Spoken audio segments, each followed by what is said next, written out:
ഇന്നുണ്ടല്ലോ എൻ്റെ ലൈഫിൽ ഒരാൾ കൂടി വരാൻ പോകണം കേട്ടോ. ഭയങ്കര സന്തോഷമുണ്ട്, അതുപോലെ ടെൻഷനും ഉണ്ട് കേട്ടോ. നമുക്ക് ഹോസ്പിറ്റലിൽ കേസ് ആകുമ്പോൾ ഒരു പേടി ഉണ്ടാവുമല്ലോ. അപ്പോൾ ഇന്ന് ഞാൻ പ്രസവിക്കാൻ പോവുകയാണ്. ഇന്ന് എൻ്റെ ഡെലിവറി ഡേറ്റാണ്. അപ്പോൾ ഞാൻ മോളുടെ ആദ്യം നഖമൊക്കെ വെട്ടി ഇതാക്കി ഭഗവാനൊക്കെ പ്രാർത്ഥിച്ച് ഇനി പെട്ടിയൊക്കെ താഴ്ത്തതാ കൊണ്ടുപോയിക്കുന്നുണ്ട് കേട്ടോ.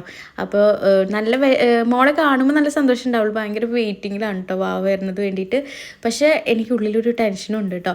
അപ്പോൾ ഞങ്ങൾ എല്ലാവരും കൂടിയിട്ട് ഇനി ഹോസ്പിറ്റലിലേക്ക് പോകും. അപ്പോൾ രാവിലെ ഫുഡൊന്നും കഴിക്കാൻ പാടില്ല കേട്ടോ. ഞാൻ ഇന്നലെ കഴിച്ചതാണ്. വെള്ളം പോലും കുടിക്കാൻ പാടില്ല എന്ന് പറഞ്ഞിട്ടുണ്ട്.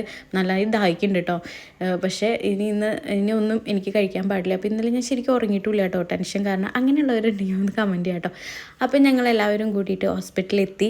ഇനി എന്നെ അഡ്മിറ്റ് ചെയ്യാൻ പോകാം കേട്ടോ. അപ്പോൾ ഇന്ന് എന്താ പറയുക, ബേബിയുടെ ഹാർട്ട് ബീറ്റൊക്കെ നോക്കും, അതുപോലെ തന്നെ ബ്ലഡൊക്കെ ടെസ്റ്റ് ചെയ്യും. കയ്യിൽ നമ്മുടെ നീഡിലൊക്കെ ഇടും. എനിക്ക് നീഡിലിടണം ഭയങ്കര പേടിയുണ്ടോ. എൻ്റെ കയ്യിൽ നല്ല നീഡിൽ കാരണം നന്നായിട്ട് ഞരമ്പ് കിട്ടാത്തതിൻ്റെ പ്രോബ്ലം ഉണ്ട് കേട്ടോ. അപ്പം നമുക്ക് നാളെ അടുത്ത വീഡിയോ കാണാം കേട്ടോ. വീഡിയോ ഇഷ്ടപ്പെട്ടാൽ ലൈക്ക് ചെയ്യുക, ഷെയർ ചെയ്യുക, സബ്സ്ക്രൈബ് ചെയ്യുക.